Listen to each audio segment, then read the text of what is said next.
How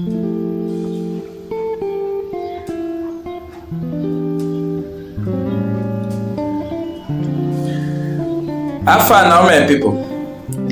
As I dey enjoy my Lipton tea, make una join me, make we hear the truth together. One chapter wey go change our life. Matthew chapter 3.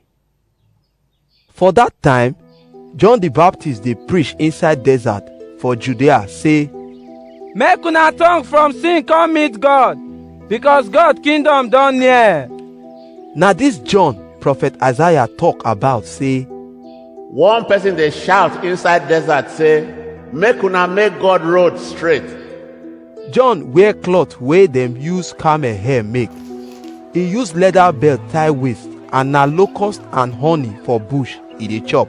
People from Jerusalem, Judea, and all the town wey dey near Jordan come dey run go meet am, and he come baptize them inside Jordan river after dem confess their sins.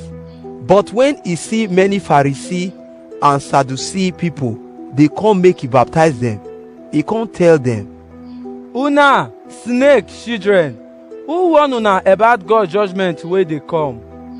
Now make una do wetin go show say una don turn from sin come meet God. Make una no think say una don free because una say Abraham na our papa.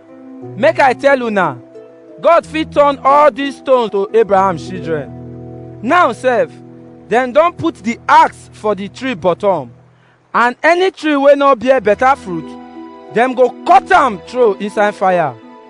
I dey baptize una with water make una for turn from sin come meet God. But the person wey go come after strong pass me. I no big reach to lose the rope wey dey in shoe. Na him go baptize una with Holy Spirit and fire. The fan wey he go take blow kanda from corn dey in hand, and he go burn the dirty for fire wey no dey quench. Jesus come from Galilee make John for baptize am for Jordan river. But John wan come stop am, say, na you suppose baptize me. Instead, you come meet me make I baptize you? Jesus answer, make it be so now. E better make we do everything wey God want. So John come baptize am. As Jesus dey come out from the water after John don baptize am, heaven open, and John come see God's spirit wey be like dove stay on top Jesus head. Na him one voice from heaven come say, dis na my pikin wey I love, and e dey make belle sweet me. How far now, my people? With time, we go know the truth, and the truth go set us free. Make una like this video, share am, and follow am.